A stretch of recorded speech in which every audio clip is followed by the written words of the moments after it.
Hello student, स्वागत है आप सभी का आज के इस सेशन में। आप सभी को पता है कि आज हम पूरे हफ्ते का रिवीजन करने वाले हैं, ठीक है। और पिछले हफ्ते लगातार कुछ क्लासेस नहीं हो पाई थी, तो कुछ खबरें ऐसी होंगी जो आज ही आप लोग पढ़ रहे होंगे। तो थोड़ा सा डिटेल में आज का सेशन होने वाला है, तो थोड़ा सा ध्यान से बच्चे आपको सेशन देखना है, समझना है, ठीक है। देखिए, सबसे पहला प्रश्न है आपका कि नई जलवायु जोखिम सूचकांक रिपोर्ट के अनुसार 1993 से 2023 तक चरम मौसम की घटनाओं में सबसे ज़्यादा प्रभावित शीर्ष 10 देशों में भारत का कौन सा स्थान है। ये रिपोर्ट मैंने आपको बताई थी। भारत का इसमें 6वां स्थान है, 6 नंबर पे इंडिया है, ठीक है। और इसके अलावा ये भी याद रखना बच्चे कि इस रिपोर्ट में ये भी बताया गया है कि भारत में सबसे ज़्यादा जो नुकसान हुआ है वो कौन सी वाली प्राकृतिक आपदा में हुआ है, वो हुआ है तूफान में, ठीक है। वो भी आपको याद रखना है। तो ये रिपोर्ट जोखिम सूचकांक रिपोर्ट जो है 2025 में हुई है, और इसमें जो डेटा है वो 1993 से लेकर के 2023 तक का डेटा है, उसे जो है कंपेयर करके रिलीज किया गया है। अगला है, भारत ने स्वायत्त प्रणाली उद्योग गठबंधन ASIA इसकी स्थापना के लिए किस देश के साथ में साझेदारी की है। संयुक्त राज्य अमेरिका है, यूनाइटेड किंगडम है, फ्रांस है, या फिर आपका जापान है। किसके साथ में समझौता हुआ है? तो अभी पिछले ही हफ्ते प्रधानमंत्री नरेंद्र मोदी 2 देशों की यात्रा पे थे। पहले जो है फ्रांस गए, उसके बाद में आपका USA गए।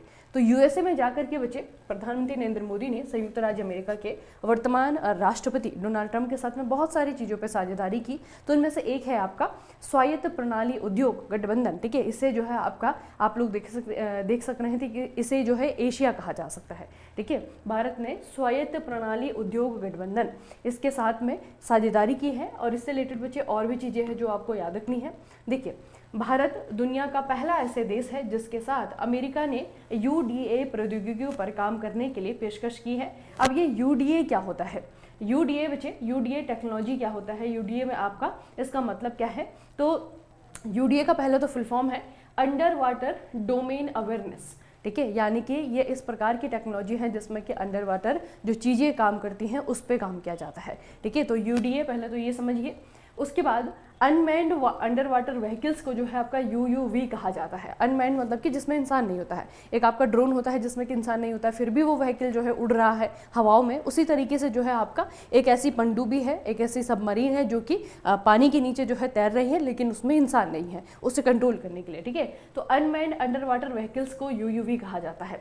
अब ये बच्चे जो आपका UUV है ना, इसमें दूर से संचालित UUV और स्वायत्त UUV शामिल है, जो कि परिष्कृत सेंसर और कैमरों से लैस है। भारत ने माया, अमोघ और अदम्य जैसे UUV विकसित किए हुए हैं, ठीक है। तो बच्चे यही जो आपकी टेक्नोलॉजी है, इस टेक्नोलॉजी को लेकर के संयुक्त राज्य अमेरिका ने भारत के साथ में स्वायत्त प्रणाली उद्योग गठबंधन जो कि UDA से रिलेटेड है, इस पे सिग्नेचर किए हैं। आपको विषय पूछा जा सकता है कि कौन सा विषय है जो कि एशिया के अंतर्गत आता है, जिसमें कि पहली बार अमेरिका ने किसी दूसरे देश के साथ में इस प्रकार की संधि पर हस्ताक्षर किए हैं, ठीक है। तो ये बच्चे आपकी एक इंपॉर्टेंट न्यूज़ है।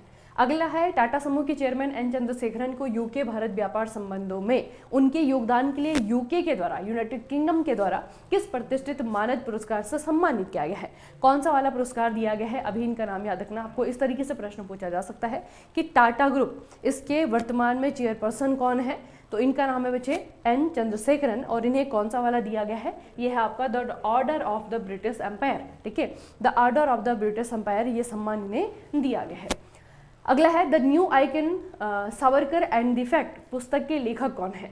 किताब है, किताब का नाम है द न्यू आइकन, और ये जो किताब है ये वीर सावरकर के बारे में है, ठीक है। अभी जो है रिसेंटली इसे रिलीज किया गया था, और ये बुक बच्चे किसकी है? ये बुक है अरुण शौरी की, Arun Shourie, Savarkar and the fact, ठीक है। तो याद रखना है आपको, अरुण शौरी की किताब है ये द न्यू आइकन। अगला है, अमेरिकी प्रशासन ने हाल ही में तहव्वुर राणा के प्रत्यर्पण को मंजूरी दी है, जो कि निम्नलिखित में से किस घटना में आरोपी था? अब ये देखिए बच्चे, यहाँ पे एक शब्द आया है आपका प्रत्यर्पण, ठीक है। अब प्रत्यर्पण का मतलब क्या होता है? देखिए, आपको पता है कि बहुत सारे ऐसे क्रिमिनल्स होते हैं जो कि अपने देश में क्राइम करके उसके बाद में दूसरे देश में जाकर के छुप जाते हैं, ठीक है। तो यहाँ पे क्या होता है कि बहुत बार जो है जो क्रिमिनल है वो इसलिए बच जाता है क्योंकि वो अपनी कंट्री में नहीं है, वो दूसरी किसी और देश में है। तो जब बच्चे दो देशों की बीच में इस तरीके की संधि होती है कि हमारे जो क्रिमिनल्स हैं, हमारे जो लोग हैं जो कि आपके देश में छुप गए हैं, ठीक है, या फिर जो रिस्पॉन्सिबल है, जो हमारे लिए जो गुनाहगार हैं, वो अगर किसी दूसरी कंट्री में जाकर के छुपे हैं, तो अगर जो दूसरी कंट्री में जहाँ पर वो छुपे हैं उनके द्वारा अगर ऑफिशियली और उस व्यक्ति की मर्जी के बगैर उसे उसकी कंट्री में अगर वापस भेजा जाता है तो इस प्रोसेस को क्या कहते हैं, प्रत्यर्पण कहा जाता है। ठीक है, तो अभी हाल ही में अमेरिकी प्रशासन जो है एक व्यक्ति है तहव्वुर राणा, इसके प्रत्यर्पण के लिए मान गया है। ठीक है, अब ये जो बच्चे आपका आदमी ना, ये बहुत बड़े क्राइम में, देखिए बहुत बड़ी घटना का दोषी इसे जो है साबित किया गया था, और वही आपको घटना पूछी हुई कि कौन सी घटना थी जिसके पीछे इसका हाथ था। ठीक है, तो ये है आपके 26/11 मुंबई अटैक। ठीक है, 26/11 मुंबई अटैक में जो है इसका हाथ था तहव्वुर राणा का, और ये हमारे लिए जो है आपका एक डिक्लेयर टेररिस्ट है। ठीक है, और ये अमेरिका में जाकर के छुपा हुआ है। अमेरिकी प्रशासन ने 26/11 मुंबई आतंकवादी हमलों के सिलसिले में तहव्वुर राणा के प्रत्यर्पण को मंजूरी दे दी है। आरोप क्या है इस पे? राणा पर 2005 में 26/11 मुंबई आतंकवादी हमलों की योजना बनाने की साजिश में शामिल होने का आरोप है। वह लश्कर तैयबा का सदस्य था जिसने कि हमलों में अंजाम दिया था। वह डेविड कोलमैन हेडली बच्चे एक ब्रिटिश पाकिस्तानी है। ठीक है, अमेरिकी पाकिस्तानी है, और इसे माना जाता है कि जो 26/11 का पूरा इवेंट हुआ था ना, मुंबई पे जो आतंकवादी हमला हुआ था, इसमें जो सबसे मेन साजिश करता था वो आपका ये था हेडली। ठीक है, तो इसका एक बहुत इंपॉर्टेंट एक तरीके से राइट हैंड में माना जाता है तहव्वुर राणा को। ठीक है, तो अभी जो है भारत को वापस सौंपने के लिए मान गया है अमेरिकी प्रशासन, इसीलिए आपका ये चर्चाओं में है। अगला है भारत जापान संयुक्त सैन्य अभ्यास धर्म गार्जियन। पहले तो इसका नाम याद रखना, इसका 6th एडिशन 2025 में कहाँ पर आयोजित किया जा रहा है? तो यहाँ पे आपको याद रखना है बच्चे, इस बार ये जापान में हो रहा है, और जापान में कहाँ पे? Mount Fuji. ठीक है, माउंट फ्यूजी जापान में इसका आयोजन किया जा रहा है। अगला है प्रकृति एवं पक्षी महोत्सव 2025 के लिए किस पक्षी को शुभांकर चुना गया है? प्रकृति और पक्षी महोत्सव 2025 ये आपका हो रहा है प्रयागराज में। ठीक है, प्रयागराज जहाँ पर कि महाकुंभ लगा हुआ है, वहाँ पे इसका आयोजन किया गया है, और इसके लिए शुभंकर यानी कि मैस्कॉट चुना गया है इस पक्षी को। देखिए कितना खूबसूरत पक्षी है। ठीक है, सिर्फ 3 रंगों से बना हुआ बर्ड है, और बहुत ही ज़्यादा बच्चे प्यारा पक्षी। इसका नाम क्या है? इसका नाम है भारतीय स्कीमर। ठीक है, इसे कहते हैं इंडियन स्कीमर। याद रखना, इंडियन स्कीमर को इस महोत्सव के लिए मैस्कट चुना गया है। अगला है नक्शा कार्यक्रम का उद्देश्य क्या है? नक्शा कार्यक्रम अभी पिछले ही हफ्ते, जैसे मैंने आपको कहा कि बहुत सारी खबरें हमसे छूट गई थी। ठीक है, क्योंकि 2-3 सेशन नहीं हुए थे, तो उनमें से बच्चे आपकी ये भी खबर थी एक नक्शा कार्यक्रम। इसके बारे में थोड़ा सा मैं आपको डिटेल में बताऊंगी, तो ये आपको थोड़ा सा याद रखना है, क्योंकि पिछले ही हफ्ते जो है इसे लॉन्च किया गया। ठीक है, अब ये नक्शा कार्यक्रम, इसके बारे में क्या क्या याद रखेंगे? तो इसके बारे में हम याद रखेंगे कि केंद्रीय ग्रामीण विकास और कृषि एवं किसान कल्याण मंत्री कौन है? शिवराज सिंह चौहान। इन्होंने मध्य प्रदेश के रायसेन में राष्ट्रीय भू स्थानिक ज्ञान आधारित शहरी आवास भूमि सर्वेक्षण, इसका नाम है नक्शा, इसका पायलट कार्यक्रम का उद्घाटन किया है। ठीक है, अब यहाँ पे देखिए बच्चे, नक्शा जो है ना, नक्शा यहाँ से स्टार्ट होता है, national geospatial knowledge based land survey of urban habitations. ठीक है, अर्बन हैबिटेशंस यानी कि जो आपके शहरी आवास है, वहाँ पर भूमि का सर्वे किया जाना है। ठीक है, इस तो नाम से आप थोड़ा सा इसे रिलेट कर सकते हैं कि नक्शा का मतलब क्या है, कि नक्शा बनाना है, लैंड का सर्वे होगा, लेकिन लैंड का सर्वे कहाँ पर होगा? ये होगा आपका अर्बन हैबिटेशंस में। ठीक है, तो ये कार्यक्रम जो है आपका शुरू किया गया है, किसके द्वारा शुरू किया गया है? हमारे जो कृषि और किसान कल्याण मंत्रालय के मंत्री हैं शिवराज सिंह चौहान, उनके द्वारा जो है इसे लॉन्च किया गया है। ठीक है, तो इसका जो मेन उद्देश्य है वो क्या है? तो वो है आपका शहरी क्षेत्रों में, ऑप्शन नंबर बी, शहरी क्षेत्रों में भूमि अभिलेख बनाना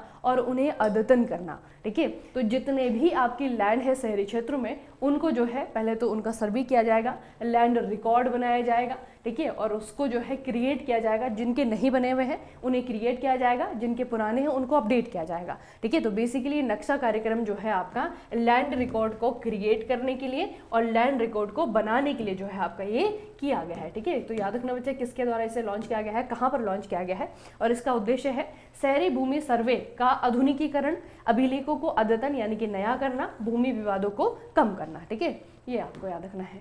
अगला है, किस संगठन ने ठोस प्रणोदकों के लिए दुनिया का सबसे बड़ा 10 टन का वर्टिकल प्लेनेटरी मिक्सर विकसित किया है? ठीक है, प्रणोदक का मतलब होता है आपका ईंधन। ठीक है, आप लोगों ने पढ़ा भी होगा रॉकेट साइंस में।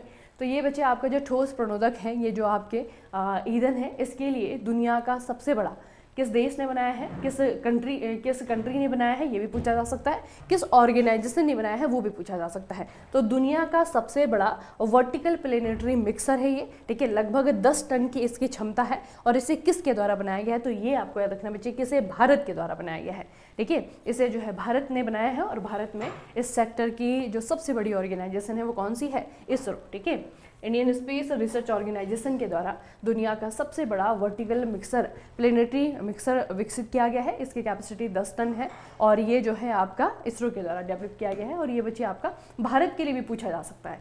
देखिए, ISRO develop world largest vertical propellant mixer for rocket sold propellants, ठीक है, ये जो है आपका ये मिक्सर है। और इसमें बाकी और कौन सी कंपनी है, This innovative equipment has been designed and manufactured in collaboration with the Central Manufacturing Technology Institute। ये है आपका बेंगलुरु में, ठीक है, CMTI, इसे याद रखना, CMTI central manufacturing technology institute है। ये कहाँ पर है, आपका बेंगलुरु में है। तो इसरो ने और बेंगलुरु की इस इंस्टीट्यूट ने दोनों ने ही इसे मिल करके बनाया है, ठीक है। खासियत यह है बच्चे कि ये सबसे बड़ा अभी तक का सबसे बड़ा जो है मिक्सर है दुनिया का। अगला है ग्रोक 3। क्या है ग्रोक 3, ये भी अभी पिछले ही हफ्ते लॉन्च हुआ था, तो ये भी बच्चे आपका बहुत इंपॉर्टेंट है। ग्रोक 3 क्या है, a generative AI chatbot developed by XAI, ठीक है। अब बच्चे इसको थोड़ा सा आपको याद रखना है, ये आपका बहुत इंपॉर्टेंट है। अभी पिछले हफ्ते ग्रोक चैट GPT के जैसा ही है बेसिकली, है ना, एक चैटबॉट है, generative AI chatbot developed by XAI। अब ये XAI किसकी कंपनी है, किसके द्वारा इसे लॉन्च किया गया है, ये आपको याद रखना है। देखिए बच्चे, ग्रोक एक उन्नत AI चैटबॉट है जिसे कि एलन मस्क की कंपनी XAI ने विकसित किया है। इसे नवंबर 2023 में रिलीज किया गया था और बाद में ग्रोक 2 और वर्तमान में ग्रोक 3 के रूप में इसे रिलीज किया गया है ना। तो अभी जो एडिशन इनका रिलीज हुआ है वो है आपका ग्रोक 3, ठीक है। किसने बनाया इसे, XAI कंपनी ने बनाया है। ये किसकी कंपनी है, एलन मस्क की कंपनी है। 17 फरवरी 2025 को एलन मस्क ने अपनी पृथ्वी पर सबसे स्मार्ट AI ग्रोक 3 का अनावरण किया। एलन मस्क ने के अनुसार ग्रोक 3 अपने पूर्ववर्ती ग्रोक 2 की तुलना में सबसे अधिक सक्षम है और ग्रोक 3 लॉन्च के लाइव स्ट्रीम किए गए डेमो इवेंट में लगभग आप लोग देख सकते हैं 1 लाख दर्शकों को आकर्षित किया ना। तो बहुत ज़्यादा अच्छा इसे बताया जा रहा है और इसकी तुलना की जा रही है डीप सीक से, या फिर अभी जो आपका चैटबॉट है, चैट GPT है, ओपन AI का है ना। तो ये जो जितने भी अभी तक जेमिनाई है गूगल का, तो इन सभी चैटबॉट से इसकी तुलना की जा रही है और इसे अभी तक का जो है सबसे स्मार्ट AI बताया जा रहा है, ठीक है। तो ये है आपका ग्रोक 3 और इसे कौन सी कंपनी ने बनाया है, XAI के द्वारा इसे बनाया गया है। अगला है NSCI सुरक्षा पुरस्कार 2024 में किस हवाई अड्डे को सर्वश्रेष्ठ सुरक्षा पुरस्कार गोल्डन ट्रॉफी प्राप्त हुआ है। कौन सा हवाई अड्डा है जिनकी सिक्योरिटी के लिए, ठीक है, इनकी सिक्योरिटी के लिए ये पुरस्कार दिया गया है और इस हवाई अड्डे का नाम है आपका मनोहर अंतर्राष्ट्रीय हवाई अड्डा, ठीक है, मनोहर अंतर्राष्ट्रीय हवाई अड्डा। इसे बच्चा थोड़ा सा याद रखना, ठीक है, इसे दिया गया है। देखिए, गोवा इंटरनेशनल एयरपोर्ट लिमिटेड के द्वारा विकसित और संचालित मनोहर इंटरनेशनल एयरपोर्ट को सेवा क्षेत्र के श्रेणी के तहत भारतीय राष्ट्रीय सुरक्षा परिषद सुरक्षा पुरस्कार 2024 में सर्वश्रेष्ठ सुरक्षा पुरस्कार यानी कि गोल्डन ट्रॉफी से सम्मानित किया गया, ठीक है। तो गोवा में जो है आपका हवाई अड्डा है मनोहर अंतर्राष्ट्रीय हवाई अड्डा और इसे ये पुरस्कार दिया गया है। अगला है अजमेर में किंग एडवर्ड मेमोरियल भवन का नाम बदल करके क्या कर दिया गया है। तो ये आपका अजमेर यानी कि राजस्थान में है। किंग एडवर्ड मेमोरियल भवन इसका पुराना नाम था और इसका नाम जो है आपका चेंज करके क्या कर दिया गया है, महर्षि दयानंद विश्रांत गृह, ठीक है, महर्षि दयानंद विश्रांत गृह इसका नाम कर दिया गया है। अगला, हाल ही में फ्रांसिस्को रिवेला का निधन हो गया है। वो किस उत्पाद के आविष्कारक थे। अब यहाँ पे जितनी भी चीज़ें हैं आप लोगों ने इनमें से कुछ चीज़ें तो खाई होंगी। किटकैट खाया होगा, आप लोगों ने न्यूटेला खाया होगा और मैगी तो खा ही रहे होंगे, है ना। तो ये बच्चे आपके सारी के सारी फूड प्रोडक्ट हैं। इनमें से एक प्रोडक्ट है जिसके आविष्कारक जो थे, इनका नाम है फ्रांसिस्को रिवेला। इनका हाल ही में निधन हो गया है, ठीक है। और ये प्रोडक्ट है आपका न्यूटेला, ठीक है। तो न्यूटेला को जिन्होंने बनाया था इनका नाम है फ्रांसिस्को रिवेला। इनका हाल ही में निधन हो गया है। न्यूटेला बच्चे भूरे रंग का एक मीठा हेजलनट कोको स्प्रेड का एक ब्रांड है। न्यूटेला का निर्माण इतावली कंपनी फेरेरा के द्वारा किया गया था और 1964 में इसे पेश किया गया था, ठीक है। तो ये थोड़ा सा इस प्रोडक्ट के बारे में याद रखना, ठीक है। अगला है बच्चे, भारत का कौन सा राज्य घरों में एक्सपायर और अप्रयुक्त दवाओं का वैज्ञानिक तरीके से एकत्रित करने और उनका निपटान करने वाला पहला राज्य बन गया है।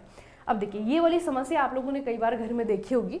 हम बच्चे क्या करते हैं, जैसे कि कोई आपको छोटी सी बीमारी हो गई, ठीक है, अब जब बीमारी असहनीय हो जाती है तो हम जल्दी से जाते हैं डॉक्टर के पास, डॉक्टर से ले आते दवाइयाँ। अब डॉक्टर क्या करता है, कोर्सेज के अकॉर्डिंग जो है दवाई देता है ना, कि 5 दिन का कोर्स है, 7 दिन का कोर्स है, तो आपको जो सारी की सारी दवाइयाँ खानी है मतलब। लेकिन हम 2 दिन की दवाइयाँ खाते हैं और उसके बाद बाकी सारी की सारी दवाइयाँ जो है वो घर में ही पड़ी रहती हैं, बहुत लंबे समय तक वो घर में पड़ी रहती हैं। उसके बाद में जो है एक दिन जब साफ़ सफाई हो रही होती तो मम्मी उसे डस्टबिन में डालती है और वो जो आपकी दवाइयाँ हैं वो डायरेक्ट जाती हैं हमारे जो बाकी का वेस्ट है उसके साथ में, है ना। लेकिन आपको पता होना चाहिए बच्चे कि ये दवाइयाँ जो है ये केमिकल से बनी होती हैं और बहुत सारी दवाइयाँ ऐसी होती हैं कि जिनका केमिकल कंपोजिशन वो हमारे इन्वायरमेंट के लिए जो है सेफ़ नहीं है ना। तो और दूसरा क्या है कि इन केमिकल्स का या फिर इन दवाइयों का दोबारा से किसी चीज़ में जो है इस्तेमाल किया जा सकता है, तो इनका जो निपटान है, जैसे आपको एक बेसिक सा जो है कचरे को मैनेज करने का जो सेंस सिखाया जाता है वो ये है कि गीला कचरा अलग करना है, सूखा कचरा अलग करना है। उसी तरीके से बच्चे कचरा अलग अलग प्रकार का होता है। एक आपका ई वेस्ट होता है ना, घर में पड़ी हुई पुरानी बैटरीज या फिर आपका मोबाइल का चार्जर या फिर पुराना मोबाइल, तो ये सारे का सारा ई वेस्ट है। इस ई वेस्ट को हम बाकी कचरे के साथ में मिक्स नहीं कर सकते हैं, बहुत ज़्यादा हैजार्डस होता है।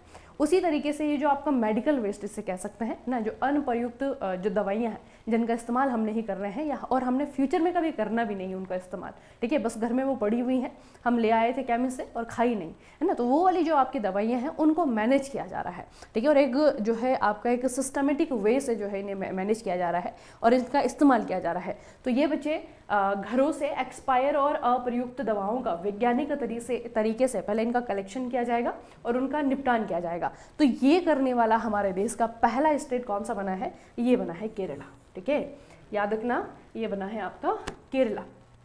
देखिए, केरला स्वास्थ्य विभाग ने एन प्राउड, इस स्कीम का नाम इन्होंने रखा है, इस इनिशिएटिव का नाम रखा है इन्होंने एन प्राउड, अप्रयुक्त दवाओं को हटाने के लिए नया कार्यक्रम पहल शुरू की है जो कि समाप्त हो चुकी है, और अप्रयुक्त दवाओं के जो कि समाप्त हो चुकी और अप्रयुक्त दवाओं के सुरक्षित निपटान की दिशा में एक महत्वपूर्ण कदम है, ठीक है। तो इस स्कीम का नाम याद रखिएगा, एन प्राउड। इसका उद्देश्य फार्मास्यूटिकल्स के अनुचित निपटान के कारण होने वाले पर्यावरणीय खतरों और स्वास्थ्य जोखिमों को रोकना है, ठीक है। तो जो दवाइयाँ जो है जिसमें बहुत सारे केमिकल्स होते हैं, जब आप उसे बाकी वेस्ट के साथ में फेंकते हैं तो खुलेआम जो है हमारे चारों ओर जो इन्वायरमेंट है उसको एक तरीके से खुले में रहती हैं, तो इन्वायरमेंट को बहुत ज़्यादा नुकसान पहुँचाती है। तो उससे बचने के लिए वजह केरला सरकार ने ये किया है, ठीक है। केरल भारत का पहला ऐसा राज्य है जिसने कि नशीली दवाओं का निपटान के लिए इस तरह की व्यवस्थित सरकारी पहल शुरू की है, ठीक है। और एक बच्चे बहुत अच्छा कदम है इन्वायरमेंट को बचाने के लिए। अगला है, भारत को सिंगापुर में किस अंतर्राष्ट्रीय समुद्री संगठन के उपाध्यक्ष पद के लिए चुना गया है। कौन सा अंतर्राष्ट्रीय समुद्री संगठन, सिंगापुर में किस अंतर्राष्ट्रीय समुद्री संगठन, अब ये जो आपका अंतर्राष्ट्रीय समुद्री संगठन है, ठीक है, ये जो इंटरनेशनल मैरीटाइम ऑर्गेनाइजेशन है, IMO इसे कहा जाता है, IMO के एक और संगठन है बच्चे, इसमें जो है चुना गया है भारत को उपाध्यक्ष पद में, ठीक है, उपाध्यक्ष पद के लिए इसे चुना गया है। तो ये जो आपका ऑर्गेनाइजेशन है इसका नाम है अंतर्राष्ट्रीय समुद्री नौवहन सहायता संगठन, ठीक है, इसे कहते हैं IALA, ठीक है, IALA इसे कहा जाता है, international organisation of aids to maritime navigation. बच्चे जो आपका समुद्री संगठन है ना, अंतर्राष्ट्रीय समुद्री संगठन जो है ये एक तरीके से समुद्र से रिलेटेड जितने भी ऑर्गेनाइजेशंस हैं उनका जो है, जैसे यूनाइटेड नेशन है, यूनाइटेड नेशन के बहुत सारे अंग हैं ना, उसी तरीके से जो है आपका समुद्री संगठन जो है एक मेन अंग है, एक बॉडी है, और इसकी जो है बहुत सारे जो है अलग अलग पार्ट हैं जो कि समुद्र से रिलेटेड बाकी चीज़ों को अलग अलग मैनेज करती हैं, ठीक है। तो जिस तरीके से आपका ये नौवहन सहायता संगठन अलग से है, अंतर्राष्ट्रीय जल सर्वेक्षण संगठन अलग से है, ठीक है, बंदरगाह और बंदरगाह संघ आपका अलग से है, इस तरीके से ना। तो समुद्र से रिलेटेड जो आपकी बाकी सारी चीज़ें होती हैं उनके लिए भी अलग अलग ऑर्गेनाइजेशन बने हुए हैं। तो इनमें से एक ऑर्गेनाइजेशन है समुद्री नौवहन सहायता संगठन, इसके उपाध्यक्ष के रूप में भारत को चुना गया है। तो ये जो ऑर्गेनाइजेशन है इसके बारे में क्या क्या पूछा जा सकता है। इसकी स्थापना 1957 में लाइट हाउस अधिकारियों के एक संघ के रूप में की गई थी। अब यह एक वैश्विक निकाय है जो कि समुद्री सहायता, नेविगेशन, पोत यातायात सेवाओं और ई नेविगेशन के लिए मानक सिफारिशें और दिशा निर्देश विकसित करता है। और इसका हेडक्वार्टर पूछा जाएगा तो ये आपका पेरिस फ्रांस में है ना। तो ऐसा आपका संगठन है जो कि जो समुद्र में जहाज जाते हैं तो नेविगेशन की आवश्यकता होती है ना। तो नेविगेशन के लिए जो इंटरनेशनल लेवल पे जो डायरेक्शंस होते हैं, दिशा निर्देश दिए जाते हैं, वो सारे का सारा जो है इसी इंस्टीट्यूट के द्वारा दिए जाते हैं, ठीक है। तो इनके उपाध्यक्ष के रूप में भारत को चुना गया है। हाल ही में किस देश ने पायलटों के लिए इलेक्ट्रॉनिक पर्सनल लाइसेंस EPL इसे कहा जाता है, ये लॉन्च किया है, और ये इस डिजिटल प्रणाली को अपनाने वाला विश्व का दूसरा देश बन गया है, ठीक है। तो ये है अपना भारत, ठीक है। भारत ने बच्चे पायलटों के लिए, जो पायलट्स हैं उनके लिए इलेक्ट्रॉनिक पर्सनल लाइसेंस लॉन्च किया है, इलेक्ट्रॉनिक पर्सनल लाइसेंस लॉन्च किया है, और इसमें वह डिजिटल पायलट लाइसेंस लागू करने वाला चीन के बाद दूसरा देश बन गया है। यह पहल अंतर्राष्ट्रीय नागरिक उड्डयन संगठन ICAO के मानकों के अनुरूप है और भारत की डिजिटल इंडिया और व्यापार करने में आसानी की पहल का समर्थन करती है, ठीक है। तो इसे याद रखना, इलेक्ट्रॉनिक पर्सनल लाइसेंस। अगला बच्चे 1 अप्रैल 2025 से SBI कार्ड्स और पेमेंट सर्विसेज के प्रबंध निदेशक MD और CO के रूप में किसे नियुक्त किया गया है। 1 अप्रैल 2025 से ये अपना पदभार संभालेंगे। इनका नाम क्या है? अब इनमें से बच्चे आपका कौन से व्यक्ति हैं जिनको कि इस पद पे चुना गया है, और ये अभी आने वाला जो 1 अप्रैल है तब से ये अपना पदभार संभालेंगे। तो इनका नाम है सलीला पांडे। अगला है, किस संगठन ने एशिया और प्रशांत SDG प्रगति रिपोर्ट 2025 जारी की है। SDG मतलब कि सस्टेनेबल गोल डेवलपमेंट, ठीक है। सस्टेनेबल डेवलपमेंट गोल्स जो हैं यूनाइटेड नेशन ने जो जारी किए हुए हैं, उनमें जो है देखा जाता है कि कौन सा गोल किस तरीके से काम कर रहा है, ठीक है। जो बाकी कंट्रीज़ हैं वो इन्हें किस तरीके से सपोर्ट कर रही हैं, इन गोल्स को अचीव करने के लिए क्या क्या कर रही हैं। तो इसकी बच्चे आपकी एक रिपोर्ट आती है, और इस रिपोर्ट को बहुत बार पूछा जाता है कि रिपोर्ट किसके द्वारा जारी की जाती है, ठीक है। तो रिपोर्ट का नाम क्या है आपका? एशिया और प्रशांत SDG प्रगति रिपोर्ट 2025, और इसे जारी किसके द्वारा किया जाता है? तो इसे जारी करने वाले इंस्टीट्यूट का नाम है आपका ASCAP, ठीक है। इसे कहता है एशिया और प्रशांत के लिए संयुक्त राष्ट्र आर्थिक और सामाजिक आयोग, ठीक है। ये एक कमीशन है, यूनाइटेड नेशन का ही एक विंग है, और इकोनॉमिक और सोशल कमीशन है एशिया और पैसिफिक रीजन के लिए, इनके द्वारा ये जारी किया जाता है। तो इन्होंने बच्चे 2025 की जो रिपोर्ट जारी की है, इसमें इन्होंने क्या बताया है?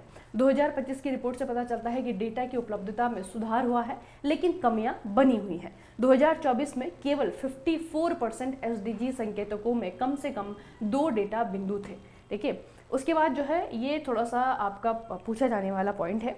रिपोर्ट में कई SDG में उल्लेखनीय उपलब्धियों को दर्शाया गया है, जैसे कि आय गरीबी लक्ष्य, ये आपका SDG नंबर 1 है, ठीक है। जो SDG नंबर 1 है वो गरीबी के बारे में है, पुअर्टी के बारे में है।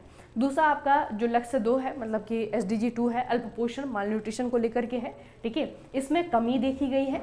लघु उद्योग जो कि आपका SDG 9 है, उसके लिए समर्थन और मानव तस्करी, ये आपका 16 है, ठीक है। इससे निपटने के प्रयासों ने भी आशाजनक परिणाम दिखाए हैं, और चुनौतियां बनी हुई हैं, खास करके गुणवत्तापूर्वक शिक्षा यानी कि लक्ष्य 4 और सभ्य कार्य लक्ष्य 8, ठीक है। इनमें जो है आपकी चुनौतियां भी बनी हुई हैं। मतलब कि आप में से आपको इनमें से कौन सा वाला याद रखना है जिसमें कि मतलब अभी भी बहुत अच्छा काम नहीं हुआ है, और पिछले जो आपकी सरकार ने काम किए थे और इस बार जो सरकार ने काम किया उसमें अगर कंपैरिजन देखा जाए तो जो पुअर्टी वाला SDG है, SDG 1 और SDG 2, इन दोनों में ही जो है सरकारें पिछड़ी है। मतलब पहले बहुत अच्छा काम किया था, अब थोड़ा सा कम काम कर रही है, ठीक है। तो SDG 1 और SDG 2 इन दोनों की जो ग्रोथ है उसमें कमी देखने को मिली है, ठीक है। हालांकि रिपोर्ट बच्चे बहुत बड़ी है, लेकिन ये थोड़ा सा याद रखना। अगला है, केंद्र शासित प्रदेश दिल्ली के नए मुख्यमंत्री के रूप में किसने शपथ ली है? क्या नाम है इनका? इनका नाम है रेखा गुप्ता, और ये जो है दिल्ली की चौथी महिला CM बनी है। भारत के चुनाव आयुक्त के रूप में किसने पदभार संभाला है? इनका नाम भारत के नए चुनाव आयुक्त के रूप में, ठीक है। अब यहाँ पे थोड़ा सा प्रश्न आपका बच्चे कैसा है, ये प्रश्न आपको कंफ्यूज कर सकता है, ठीक है, लेकिन थोड़ा सा ध्यान से इसे देखिएगा। आपको मुख्य चुनाव आयुक्त नहीं पूछा हुआ है ना। अभी जो है राजीव कुमार थे हमारे मुख्य चुनाव आयुक्त, उनकी जगह मिस्टर ज्ञानेश कुमार बन गए हैं, है ना। लेकिन यहाँ पे पूछा हुआ है सिर्फ चुनाव आयुक्त, तो सिर्फ चुनाव आयुक्त, मुख्य चुनाव आयुक्त नहीं, ठीक है। तो चुनाव आयुक्त जो है आपके कौन बने हैं? इनका नाम है विवेक जोशी, ठीक है। तो जो मुख्य चुनाव आयुक्त हैं वो तो बने हैं ज्ञानेश कुमार, ठीक है। और ये जो है 26वें इलेक्शन कमिश्नर बने हमारे देश के ज्ञानेश कुमार, और इनके नीचे जो काम करने वाले जो इलेक्शन कमिश्नर है उनमें जो है आपका विवेक जोशी का नाम आपको याद रखना है। अगला है, भारत और नेपाल के बीच विज्ञान और प्रौद्योगिकी सहयोग को मजबूत करने के लिए किन संस्थानों ने समझौते ज्ञापन पर हस्ताक्षर किए हैं? अब बच्चे भारत और नेपाल के बीच में पिछले हफ्ते आप लोगों ने KIIT जो ये कलिंग वाला ये टेक्नोलॉजिकल इंस्टीट्यूट है, इनके बारे में आप लोगों ने न्यूज़ सुनी होगी। नेपाली स्टूडेंट को उन्होंने निकाल दिया था, उसके बाद में फिर से कहा कि आ जाओ वापस। इस तरीके से ना यहाँ पे बहुत ज़्यादा जो है चर्चा हुई थी इस इंस्टीट्यूट की। तो नेपाल के साथ में हमारे जो रिश्ते हैं वो बहुत ज़्यादा ख़राब भी नहीं हुए हैं इसके कारण, लेकिन कहीं ना कहीं बच्चे इस इंस्टीट्यूट के कारण जो है देश में एक तरीके से जो नेपाली स्टूडेंट है, जो नेपाल से भारत आने वाले जो लोग हैं, सिर्फ एजुकेशन के लिए आते हैं, पढ़ने के लिए आते हैं, तो वहाँ पे उस स्तर पे थोड़ी सी छवि जो है हमारी वो बहुत धूमिल हुई है ना। तो ये जो आपका इंसिडेंस था, इसके बाद में भारत और नेपाल की जो रिलेशंस है वहाँ से क्वेश्चन आपको पूछे जा सकते हैं, या फिर नेपाल के बारे में आपको क्वेश्चन पूछे जाएंगे। ठीक है, तो अभी जो है आपका भारत और नेपाल के बीच में 2 इंस्टीट्यूट हैं। इंस्टीट्यूट का नाम मैं आपको बता देती हूँ। 2 इंस्टीट्यूट हैं, इन्होंने बच्चे साइंस और टेक्नोलॉजी में, ठीक है, ये समझौता ज्ञापन पर हस्ताक्षर किया है। भारत और नेपाल ने विज्ञान और प्रौद्योगिकी साझेदारी में एक महत्वपूर्ण कदम बढ़ाया है। भारत के वैज्ञानिक और औद्योगिक अनुसंधान परिषद, ठीक है, इसे कहते हैं आप CSIR, और नेपाल की तरफ से नेपाल विज्ञान प्रौद्योगिकी अकादमी, इसे कहते हैं NAST, ठीक है। इन्होंने एक समझौते ज्ञापन पर औपचारिक रूप से हस्ताक्षर किए हैं। तो CSIR है और दूसरा जो है आपका नेपाल का है NAST। इन दोनों के बीच में समझौते ज्ञापन पर हस्ताक्षर हुआ है, और ये आपका साइंस और टेक्नोलॉजी के फील्ड में हुआ है। ठीक है, इतना आपको याद रखना है बच्चे। अगला है, केंद्रीय मंत्री ने अपशिष्ट पुनर्चक्रण और जलवायु परिवर्तन 2025 सम्मेलन का उद्घाटन किया है। किधर किया है? कौन से मंत्री ने किया है? अपशिष्ट पुनर्चक्रण और जलवायु परिवर्तन 2025, ठीक है, ये आपका नई दिल्ली में हुआ है। कौन से वाले मंत्री जी ने किया है ये आपको पूछा हुआ है। कौन से वाले मंत्री जी ने किया है बच्चे? ये किया है मिस्टर भूपेंद्र यादव ने। मिस्टर भूपेंद्र यादव, इनके द्वारा ये इनिशिएटिव या फिर सेमिनार कह सकते हैं, सम्मेलन कह सकते हैं, ये लॉन्च किया गया है, जलवायु परिवर्तन सम्मेलन। ठीक है, देखिए ये आपका नई दिल्ली में हुआ है फिलहाल। तो पहले तो ये याद रखना आप, ठीक है, नई दिल्ली में इसका आयोजन किया गया है। अब जब ये आयोजन कर रहे थे भूपेंद्र यादव जी, इन्होंने अपने स्टेटमेंट में कुछ कहा है। क्या कहा है इन्होंने? भारत में सालाना लगभग 62 मिलियन टन कचरा पैदा होता है। ठीक है, ये जो स्टेटमेंट है ना, ये आपका एग्जाम में पूछे जाने वाला है। 62 मिलियन टन कचरा पैदा होता है सालाना। ठीक है, लगभग बताया है, एग्जैक्टली नहीं है, लेकिन इतना आपको पूछा जा सकता है। इसमें प्लास्टिक है, इलेक्ट्रॉनिक और खतरनाक कचरे की मात्रा तेजी से बढ़ रही है। लेना, बनाना, निपटाना और पारंपरिक रैखिक आर्थिक मॉडल अब तक टिकाऊ नहीं रह गए ना। तो बच्चे ये जो इनका पूरा स्टेटमेंट है, हालांकि बहुत बड़ा लंबा चौड़ा भाषण है, उसमें से आपको ये याद रखना है कि भारत में जो सालाना कचरा पैदा हो रहा है वर्तमान में, वो है आपका 62 मिलियन टन, और दुनिया भर में सबसे ज़्यादा कचरा यहीं पर पैदा होता है, क्योंकि सबसे ज़्यादा लोग इधर ही रह रहे हैं। अगला, हाल ही में तमिल कवि और दार्शनिक तिरुवल्लुर, इनकी प्रतिमा का अनावरण किया गया। कौन से देश में किया गया? कौन से देश में इनकी प्रतिमा का अनावरण किया गया? तो ये है बच्चे आपका फिलीपींस। ठीक है, फिलीपींस।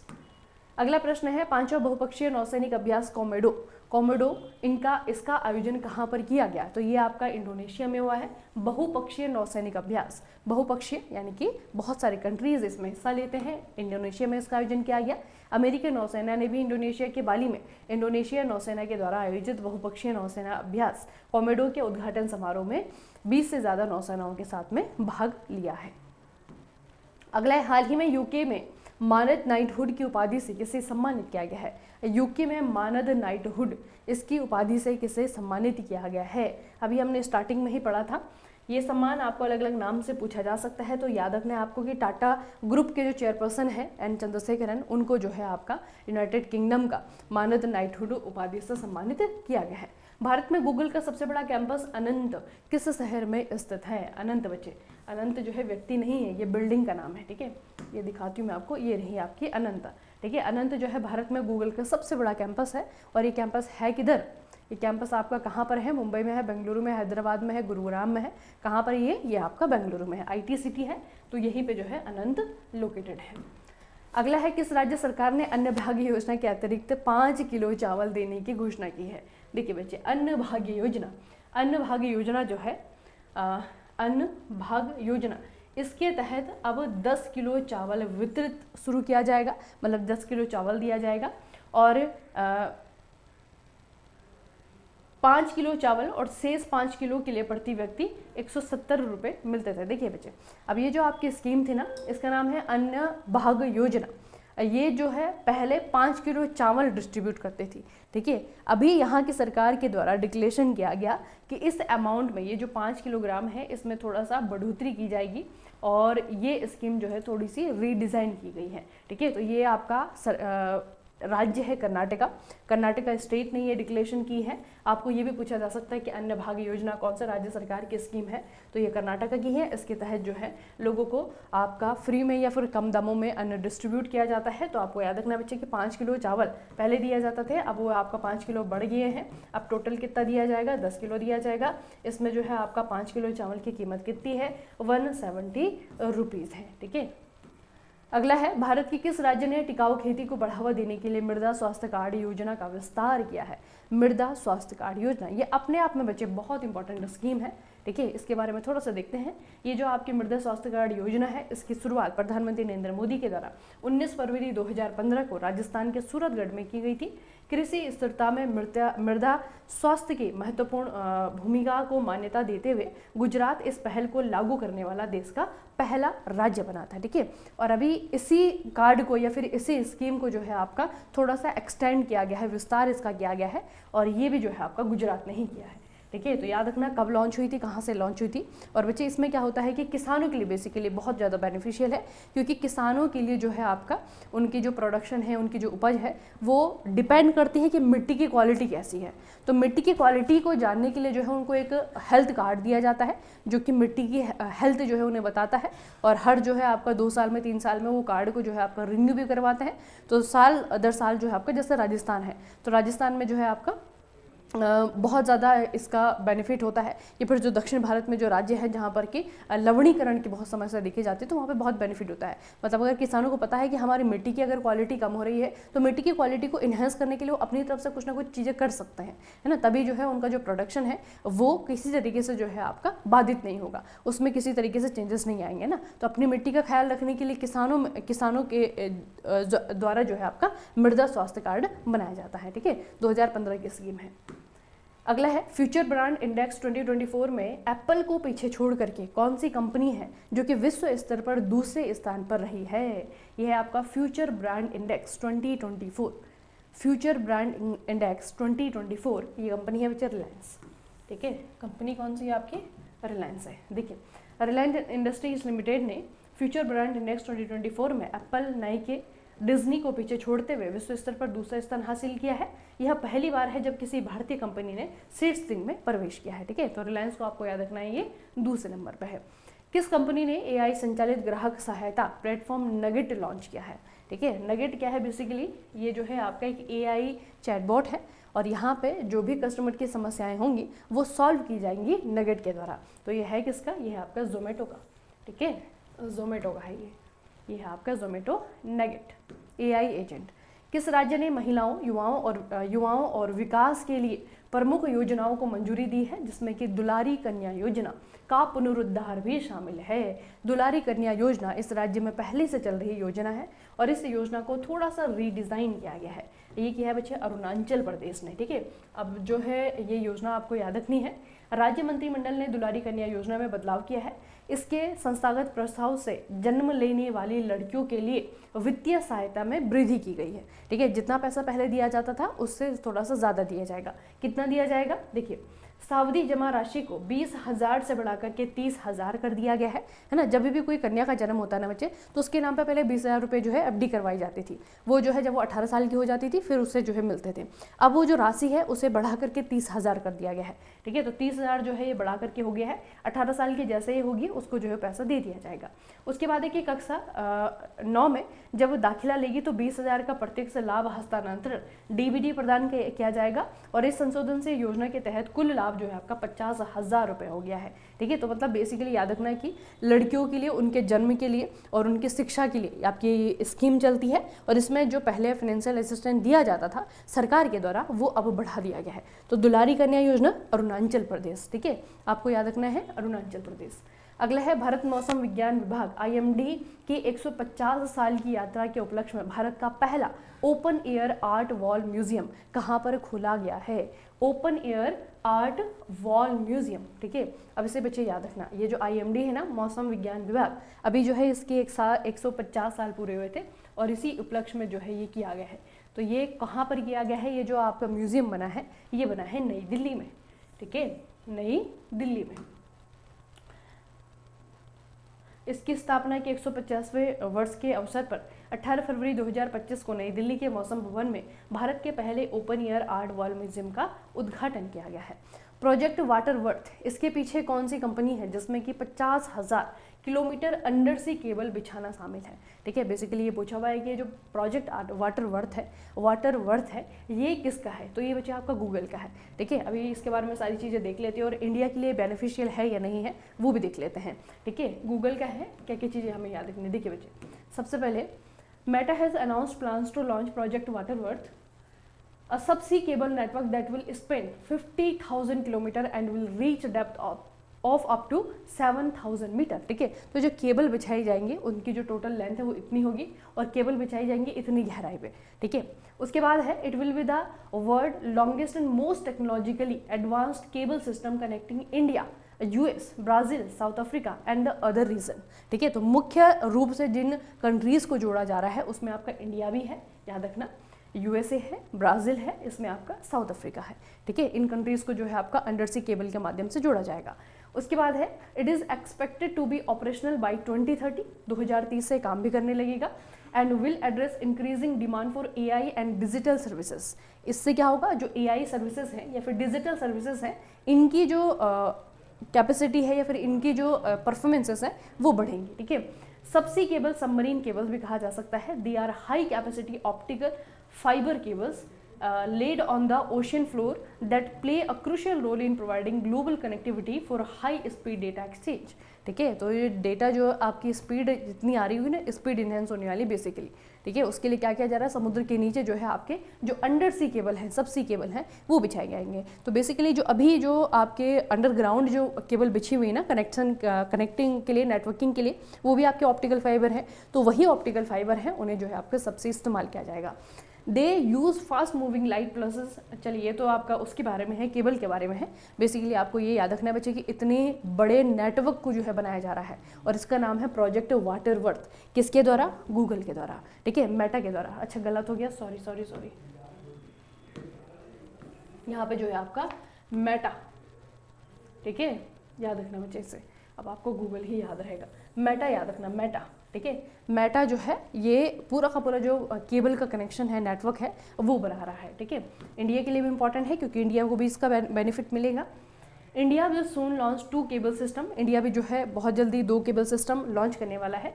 एक तो आपका इंडिया एशिया एक्सप्रेस है, इसका नाम है IAX, दूसरा है आपका इंडिया यूरोप एक्सप्रेस, ठीक है। जो इंडिया एशिया एक्सप्रेस है linking Chennai and Mumbai to Singapore, Thailand and Malaysia, वो चेन्नई और मुंबई को सिंगापुर, थाईलैंड और मलेशिया से जोड़ेगा। और जो इंडिया यूरोप एक्सप्रेस है वो आपका चेन्नई और मुंबई को जोड़ेगा फ्रांस, ग्रीस, सऊदी अरेबिया और इजिप्ट और आपका जिबूती से, ठीक है, जिबूती से। तो ये जो है आपके बच्चे कनेक्शन है। अब ये जो वाटर वर्थ कनेक्शन है ये जो है बाकी सारी कंट्रीज़ को आपस में जोड़ेगा। तो ये जो आपका वाटर वर्थ प्रोजेक्ट है, इस वाटर वर्थ प्रोजेक्ट को जो है अलग अलग कंट्रीज़ में जो है आपका अलग अलग तरीके से पहले किया जाएगा ना। पहले छोटे छोटे नेटवर्किंग सिस्टम बनाए जाएंगे, उसके बाद सारे छोटे छोटे नेटवर्किंग सिस्टम को आपस में जोड़ा जाएगा। तो उनमें आपको भारत में याद रखना है कि भारत में जो केबल सिस्टम है इसमें आपके 2 हैं, एक आपका इंडिया एशिया एक्सप्रेस है और दूसरा जो है आपका इंडिया यूरोप एक्सप्रेस है। एशिया एक्सप्रेस में कौन सी कंट्रीज़ जुड़ रही हैं और यूरोप एक्सप्रेस में कौन सी कंट्रीज़ जुड़ रही हैं, इन्हें बस याद रखना, ये आपका जो है पूछा जा सकता है, ठीक है। और मेटा के द्वारा बच्चे आपका प्रोजेक्ट वाटर वर्थ शुरू किया जा रहा है। किस राज्य ने भारत के पहले वैश्विक क्षमता केंद्र GCC नीति 2025 पेश की है? देखिए बच्चे, ये आपका मध्य प्रदेश है। मध्य प्रदेश के मुख्यमंत्री मोहन सिंह यादव ने कहा है कि राज्य की नई वैश्विक क्षमता केंद्र GCC नीति 2025 बहुराष्ट्रीय कंपनियों को आकर्षित करने और मध्य प्रदेश को डिजिटल और टेक्नोलॉजिकल हब के रूप में स्थापित करने की दिशा में एक महत्वपूर्ण कदम है, ठीक है। तो ये जो आपकी पॉलिसी है, बेसिकली जितनी भी MNCs हैं या फिर जितनी भी आपकी टेक्नोलॉजी से रिलेटेड चीज़ें हैं, उसके लिए मध्य प्रदेश को तैयार किया जा रहा है। जिस तरीके से बच्चे गुजरात है ना, उसी तरीके से जो है मध्य प्रदेश, मतलब गुजरात मॉडल पे ही जो है मध्य प्रदेश को भी तैयार किया जा रहा है। तो उसके लिए पहले एक पॉलिसी आई है, ठीक है। तो पॉलिसी याद रखना मध्य प्रदेश की। अगला है महाकुंभ मेले के दौरान प्रयागराज में गंगा नदी में पाया जाने वाला प्राथमिक स्वास्थ्य खतरा क्या है। ये वाली खबरें तो आप लोगों ने देखी होंगी, है ना बच्चे। इतने दिन से जो है महाकुंभ लगा हुआ है। अब ये थोड़ी सी आस्था को, किसी की आस्था को अगर ठेस लगे तो थोड़ा सा प्रैक्टिकली सोचना बच्चे। आप लोगों को पता है कि नदी जो है अभी जो आपका सर्दियों का टाइम है, तो सर्दियों के टाइम पे जो है नदी में जो है फ्लो बहुत ज़्यादा नहीं होता है। जैसे बरसात के टाइम पे बहुत ज़्यादा फ्लो होता है ना, नदी जो है अपने जो रिवर बेड होता है पूरे रिवर बेड में आपकी फैली हुई होती है और ज़्यादा फ्लो होता है, ज़्यादा पानी होता है, ठीक है। लेकिन अभी बच्चे जो आपका नदी है वो क्योंकि ग्लेशियर अभी पिघल नहीं रहे हैं, सर्दियों का टाइम है, तो नदी जो है आपने बहुत न्यूनतम स्तर पर, जैसे गर्मियों में चली जाती है ना, थोड़ा थोड़ा पानी रहता है, तो वैसे बच्चे आपका सर्दियों में भी होता है, पूरे मतलब उच्चतम लेवल पे नहीं होती है। तो और जब एक साथ जो है एक जगह पे इतने लोग नहाएंगे तो वहाँ पे किसी न किसी प्रकार का, और आप लोगों ने देखा कि जब ये स्नान हो रहे हैं, 6 स्नान जो हुए हैं, तो जब 6 के 6 स्नान हुए हैं तो उस दौरान जो है लोग बहुत ज़्यादा मात्रा में आए, जिसके कारण सैनिटेशन बहुत ज़्यादा हो नहीं पाई। हालांकि सरकार जो है बहुत अच्छी तरीके से मैनेज भी कर रही है उसे, और लेकिन वो पूरी तरीके से सफल नहीं रह पा रही है, क्योंकि वहाँ पे कुछ ना कुछ लूप होल्स तो होते ही हैं किसी भी सिस्टम में, तो वही लूप होल जो है वही यहाँ पे भी दिखाई दे रहे हैं। और उसके बाद जो है आपका जितने भी टॉयलेट वहाँ पे बने हुए हैं वो पूरे नहीं हो रहे हैं। तो लोग क्या कर रहे हैं कि घाटों पे या फिर खाली जो खेत हैं, खाली जो जगह है, वहाँ पे जो है मल का त्याग कर रहे हैं, और फिर जो है बच्चे वही चीज़ आपके पानी में जा रही है। तो लगातार बच्चे ये जो प्रोसेस है ये आपकी बन रही है, जिसके कारण गंगा नदी का जो पानी है वहाँ पे जो है एक बैक्टीरिया जो है वो बहुत अधिक मात्रा में पनप रहा है, ठीक है। तो वही बैक्टीरिया का नाम आपको पूछा हुआ है कि बैक्टीरिया कौन सा है जो कि जितने वहाँ पे लोग जा रहे हैं नहाने के लिए, एक तो उनके लिए बच्चे आपको थोड़ा सा हानिकारक है, और इस बैक्टीरिया का नाम आपको पूछा हुआ है कि बैक्टीरिया का नाम बताइए, ठीक है। तो इस बैक्टीरिया का नाम क्या है? इसका नाम है फेकल बैक्टीरिया, याद रखना, ठीक है।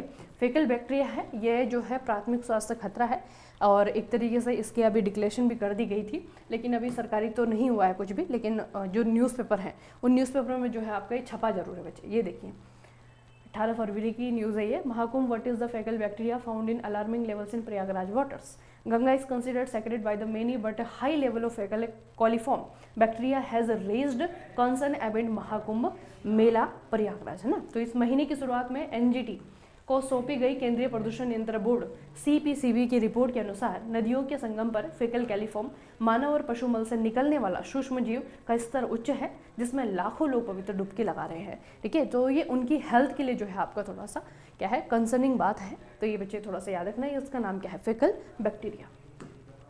किस राज्य ने वंचित महिलाओं के उत्थान के लिए जी सफल पहल शुरू की है? वंचित महिलाओं के लिए, ठीक है। तो जी है, जी से आपको याद रखना है, ये आपका गुजरात, ठीक है। गुजरात के द्वारा जी सफल इनिशिएटिव शुरू किया गया है। अंतर्राष्ट्रीय दूरसंचार संघ यानी कि ITU, इसका मुख्यालय कहाँ पे है? तो ये है आपका जिनेवा में। देखिए स्विट्जरलैंड में है आपका जिनेवा, हेडक्वार्टर इसका जिनेवा स्विट्जरलैंड में है। 1865 में आपका ये बना है, ठीक है। और इसे जो है आपका ITU अंतर्राष्ट्रीय दूरसंचार संघ कहा जाता है, ठीक है। इतनी बातें बच्चे इसके बारे में याद रखना। –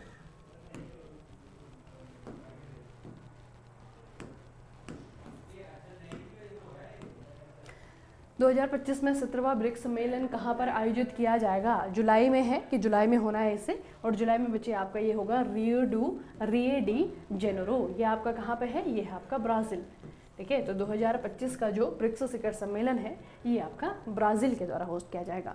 कौन सा देश भारत से $200 मिलियन की आकाश मिसाइल प्रणाली खरीदने जा रहा है? बहुत इंपॉर्टेंट न्यूज़ है, इस कंट्री के बारे में भी आपको याद रखना है। तो ये देश आपका फिलीपींस है, ठीक है। फिलीपींस जो है बच्चे आपका एक एशियन कंट्री है, और उसके बारे में थोड़ा सा याद रखना है। ये आपका फिलीपींस है, एक आर्कियोपेलिगो है, यानी कि छोटे छोटे द्वीप से बना हुआ जो है आपका एक द्वीप समूह है। और इसमें आप लोग देखेंगे तो यहाँ पे जो है इसकी कैपिटल है मनीला, और इसके चारों तरफ जो समुद्र आप लोग देख रहे हैं वो आपको कौन सा दिखेगा? ये आपका बच्चे पैसिफिक ओशियन है वैसे तो, ठीक है। ओशियन की बात करें तो पैसिफिक ओशियन है, और छोटे छोटे समुद्रों में जो आपका बटा हुआ है, तो इधर आपका साउथ चाइना सी है, यहाँ पे आपका फिलीपीन सी है, ठीक है। तो ये जो है आपका फिलीपींस है, और फिलीपींस भारत से खरीदने वाला है आकाश मिसाइल प्रणाली। 27वें वार्षिक नववर्ष समारोह में पहली बार भारत को थीम देश के रूप में कहाँ पर प्रदर्शित किया गया था? अब इनमें से जो है आपका एक जगह क्या हुआ है बच्चे, कल्चरल एक सेमिनार हुआ है, ठीक है। और इस कल्चरल सेमिनार में, ये कल्चरल सेमिनार जो है आपका USA में हुआ है, ठीक है। USA के वाशिंगटन में हुआ है, और वाशिंगटन में पहली बार जो है आपका थीम कंट्री के रूप में भारत को चुना गया है। अगला है, किस राज्य ने औद्योगिक पार्क और हरित ऊर्जा नीति 2025 को मंजूरी दी है? ये कौन सा स्टेट है? ये है आपका असम। 2025 के लिए औद्योगिक पार्क और हरित ऊर्जा पॉलिसी, ये है आपका असम। जनवरी 2025 में कितने प्रतिशत शहरी उपभोक्ताओं ने अपरिवर्तित आय की सूचना दी, जो कि 2011 वर्षों में सबसे ज़्यादा है? ये है आपकी टोटल जो अर्बन पॉपुलेशन है उनमें से बच्चे आपके 55%, ठीक है, 55% ने आपका ये बताया है कि जो ये इनकी इनकम है वो जो है अनचेंज्ड है, ठीक है। 2025 में आपका ये आंकड़ा आया है, income level to have been stagnate in January 15% of urban consumer reported that their income levels has remained unchanged compared to the same period last year, ठीक है। तो ये बच्चे आपको थोड़ा सा याद रखना है कि लगभग 55% लोग ऐसे हैं शहरों में रह रहे हैं जिनकी इनकम में कोई इजाफा देखने को नहीं मिला है ना। जितना पैसा पिछले साल कमा रहे थे उतना ही पैसा इस साल भी कमा रहे हैं, ठीक है। तो ये जो है, ये जो आंकड़ा देखना है 55%, ये पहली बार जो है पिछले 11 सालों में सबसे ज़्यादा देखने को मिला है। भारत ऊर्जा सप्ताह 2025 कहाँ पर आयोजित किया गया है? तो ये आपका नई दिल्ली में आयोजित किया गया है, ठीक है, द्वारका नई दिल्ली। और ये कब से कब तक मनाया जा रहा है बच्चे? तो ये आपका 11 से लेकर के 14 फरवरी तक मनाया गया था, ठीक है, याद रखना। नई दिल्ली में 11 से लेकर के 14 फरवरी तक ये मनाया गया था, इंडिया एनर्जी वीक। भारत और म्यांमार सीमा पर संशोधित मुक्त आवागमन व्यवस्था FMR के अंतर्गत कितने सीमा द्वार सक्रिय किए गए हैं? ये आपका बहुत इंपॉर्टेंट क्वेश्चन है।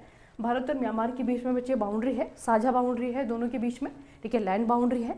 तो इस बाउंड्री पे जो है कितने ऐसे जगह है, द्वार का मतलब कितने ऐसे जगह हैं जिनको कि ओपन किया गया है, ठीक है। तो ये टोटल बच्चे आपके 22 हैं। अब इसके बारे में थोड़ा सा हम देखेंगे क्या क्या चीज़ें हमें याद रखनी है। देखिए, इंडिया जो है टोटल भारत के साथ में कितनी म्यांमार जो है टोटल भारत के साथ में कितनी किलोमीटर की बॉर्डर शेयर करता है? ये आपका 1643, ठीक है, 1643 किलोमीटर बॉर्डर शेयर होता है म्यांमार के साथ में। इसमें आपका अरुणाचल प्रदेश आता है, नागालैंड आता है, मणिपुर आता है, मिजोरम आता है, ठीक है। तो टोटल जो है बच्चे इतनी जो बाउंड्री है वो बनती है, ठीक है। इनमें से अगर आप लोग देखेंगे तो सबसे ज़्यादा जो है आपकी किसके साथ में? अरुणाचल प्रदेश के साथ में 520 किलोमीटर, ठीक है, ये जो है बनती है। अब ये जो FMR हुआ था दोनों देशों के बीच में, ये हुआ था 1968 में, 1968 में हुआ था, ठीक है। बेसिकली ये जो आपका एग्रीमेंट है, ये जो FMR है, ये दोनों ही देशों के बीच में फ्री आवाजाही को प्रोत्साहित करता है, ठीक है। दोनों कंट्रीज़ के लोग यहाँ से वहाँ जा सकते हैं, लेकिन उसके लिए कुछ कुछ एरिया को जो है सिलेक्ट किया गया था। ये जो इतनी बड़ी बाउंड्री है म्यांमार के साथ में, नागालैंड में हो गया, कुछ जगह जो है अरुणाचल प्रदेश में हो गया, मणिपुर में हो गया, मिजोरम में हो गया, तो कुछ कुछ जगह को जो है आपका चिन्हित किया गया था जहाँ से कि लोग फ्री में एक जगह से दूसरी जगह जा सकते हैं ना। तो ये किया गया था। अब जो फ्री मूवमेंट लिमिट है वो जो है आपकी 50 किलोमीटर थी, अब उसे कम करके बच्चे फिर 16 किलोमीटर किया गया। ये कब किया गया था? 2004 में। और पिछले ही साल 2023 में सरकार ने कहा था कि पूरी तरीके से जो है इसे FMR को ख़त्म किया जा रहा है, ठीक है, पूरी तरीके से इसे ख़त्म कर दिया जाएगा और जितने भी गेट उन सभी को जो है बंद कर दिया जाएगा, ठीक है। तो अभी फिलहाल बच्चे आपको दोबारा से एक आपका क्या कहते हैं सरकार का नोटिफिकेशन आया है। पहले 43 जो है प्लान्ड क्रॉसिंग पॉइंट थे, ठीक है, इनमें से जो है 22 जो बॉर्डर्स हैं उनको अभी भी एक्टिवेट रखा जा रहा है, ठीक है, याद रखना बच्चे। ये आपका रिवाइज्ड FMR है, रिवाइज का मतलब जो चेंजेस किए गए हैं। तो पहले 43 थे, अब जो है 43 में से 22 है जिनको कि एक्टिवेट किया गया है, बाकी 43 को जो है आपका बंद किया गया है। इससे पहले बच्चे आपका सेम FMR को बंद करने के लिए अमित शाह के द्वारा जो है आपका कहा गया था कि दोनों देशों के बीच में जो FMR है 1968 का, इसे जो है आपका बंद कर दिया जाएगा पूरी तरीके से, लेकिन पूरी तरीके से नहीं हुआ है। जो 43 गेट थे उनको कम करके जो है आपका कितना कर दिया गया है? 22 कर दिया गया है, इसे याद रखना। और ये कब का जो है आपका ये एग्रीमेंट है, कब की ये व्यवस्था है, मुक्त आवागमन व्यवस्था, ये दोनों देशों के बीच में 1968 की है, ठीक है। और फ्री मूवमेंट जो लिमिट है उसे कम करके जो ये 40 मीटर था इसे जो है 16 किलोमीटर किया गया 2004 में, और उसके बाद में जो है अभी ये कितनी है? 10 किलोमीटर है, ठीक है। अभी ये कम करके कितनी हो गई है? 10 किलोमीटर है। तो बच्चे थोड़ा सा याद रखना है आपको कि क्या क्या जो है आपका इस व्यवस्था में था, और अभी आपका ये लगातार चर्चाओं में है, तो इसे आपको याद रखना है। तो बहुत सारी बड़ी बड़ी खबरें आज आपने पढ़ी, इस सेशन को थोड़ा सा ध्यान से देखना, ठीक है। बहुत सारी इंपॉर्टेंट चीज़ यहाँ पे है, जैसे कि मेटा का वो आपका प्रोजेक्ट है, एग्जाम में आने लायक है। अभी जो है आपके मुख्य चुनाव आयुक्त तो चेंज हुए हैं, चुनाव आयुक्त चेंज हुए हैं, उनका नाम पूछा जाना है आपको, ठीक है। तो बहुत सारी जो है इंपॉर्टेंट खबरें जो है सेशन में रहीं, तो सभी को ध्यान से देख लेना। और जितने भी आपकी जो बड़ी बड़ी न्यूज़ हैं इनके लिए आपको पीडीएफ की ज़रूरत होगी तो पीडीएफ आपको make it easy mechanical mobile application में जाकर के मिल जाएगी, ठीक है। उसके अलावा बच्चे आरआरबी जेईई सीबीटी 2 की आप लोग जीके की प्रैक्टिस कह रहे थे, तो वो जो है क्लासेस आपकी सुबह 10 बजे हो रही हैं, ठीक है। उन क्लासेस के बेनिफिट उठाइए, इंपॉर्टेंट वहाँ पे डेटा दिया जा रहा है, इंपॉर्टेंट आपका जो है वहाँ पे कंटेंट दिया जा रहा है, ठीक है। तो उस कंटेंट को छोड़ना मत, एक बार ज़रूर से देख लेना। पहले तो लाइव सेशन देखने की कोशिश करें, नहीं देख पा रहे हैं, टाइम की कमी है, बहुत ज़्यादा चीज़ें जो है शेड्यूल हो रखी हैं, तो आपको जो है रिकॉर्डेड देखना है। रिकॉर्डेड भी नहीं देख पा रहे हैं तो कम से कम एक बार पीडीएफ देख करके चले जाना। एक पीडीएफ में जो है आपके 15 से 20 क्वेश्चन है, ज़्यादा से ज़्यादा, है ना। तो वो क्वेश्चन जो है एक बार ज़रूर रिवाइज करके चले जाना, क्योंकि वो आपके एग्जाम के लिए बहुत इंपॉर्टेंट है, ठीक है। चलिए फिर आज के सेशन को यहीं पर समाप्त करें हैं और मिलेंगे सोमवार को। तब तक के लिए पढ़ते रहिए, अपना खूब सारा ख्याल रखिएगा। आप सभी का बहुत बहुत धन्यवाद।